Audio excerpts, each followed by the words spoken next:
G'day guys, Mark from the Hunters Campfire. It's Saturday still. It's about 2 o'clock. I've lost track of time. I don't know, 2 o'clock. It's a blur. And I think this is number 7 podcast.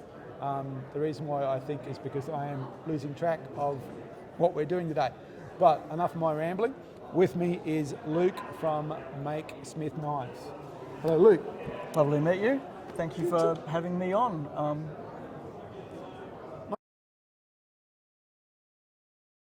I know what work goes into a podcast, and it's a lot of work, production. You have to pay for a service. It's a monthly thing, a subscription. You've got to keep up the work. You've got to edit. It's hours of editing behind the scenes, and nobody sees that. So I think you're my favorite. I think it's my favorite podcast ever. It's my first. It's my first time. You're my first one. I'm happy it was with you. It's weird. I'm making it weird. So for those who know me, I'm a bit of a knife nut, and Me too.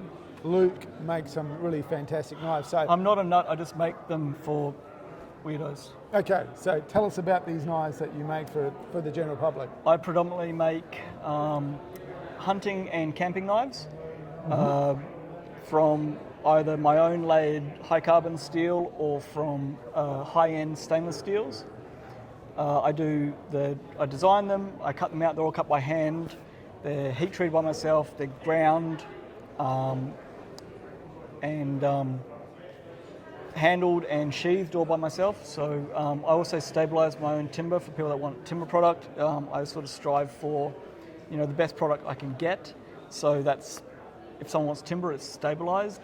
It's a pretty lengthy process, and more equipment, but I want to do it myself, so I had control.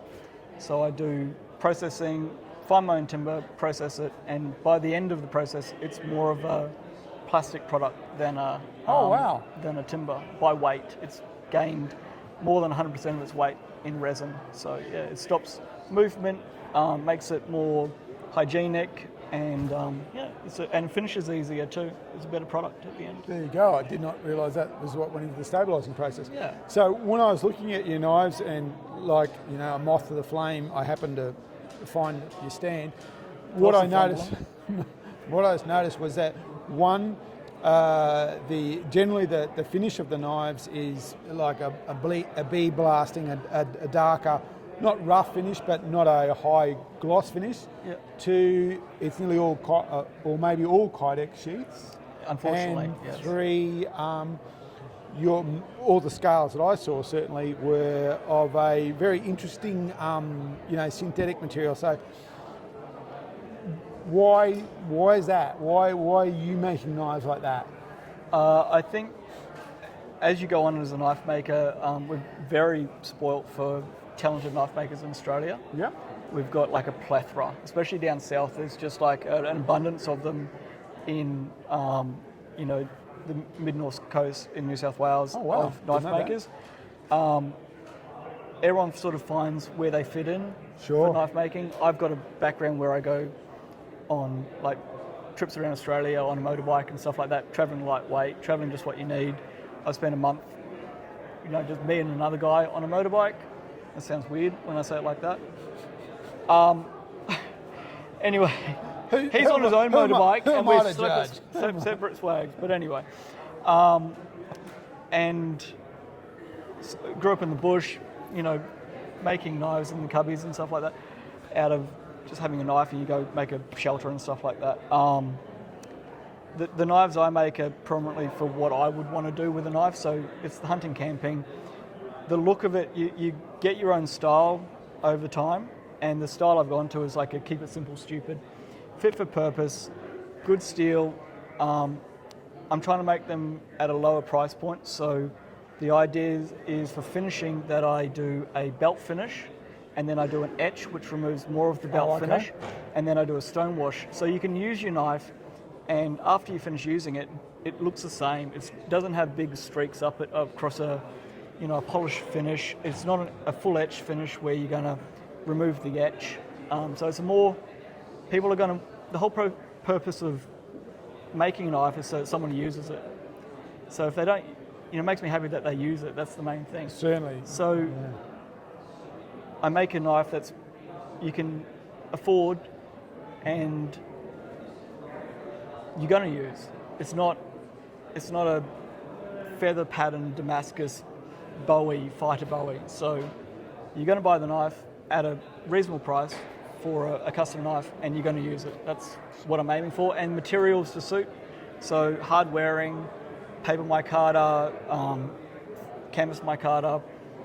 There's Terra Tough, which is a product out of America, which nobody uses in Australia. Okay. I think it's a polyester resin and polyester fabric, and it's like less toxic than a lot of the other products in the market for the maker.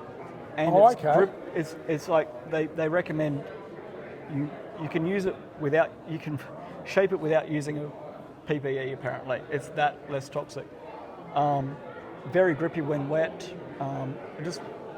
Like the dull colours and neutral and nice flowing lines. And I must admit, I did notice the style is, I mean, I wouldn't call it tactical because that's such a tasteful tactical. It's such a throwaway It's a real word, blend of old and new. They are most definitely look like they're designed and manufactured to be used. There's very little wastage. They're very lean. There's no fat on those knives, and there's a couple of really interesting shapes too. So I think that's. I'm pretty sure I'm going to buy one. Anyway, so how do we find Luke from Makesmith? At the moment, it's just socials, so it's Makesmith on Facebook and Make-Smith on Instagram. Okay, fantastic. At the moment, just socials, and I put up how I make it, making the tools to make it. So I build my own hydraulic presses, I build my own rolling mills. I get joy out of making the tools to make the tools, I suppose. Sure, so, yeah. Tool making. I've got a background, I'm ex-tool maker. Okay, that explains it. That's one hell of a skill set to pick up without some formal training. Okay. Anything else to finish up? No, thank you for having me on and taking your time. It's been a pleasure. Thank you. That's it, guys. Check out Luke's knives. I really like them. As I said, I'm about to buy one. So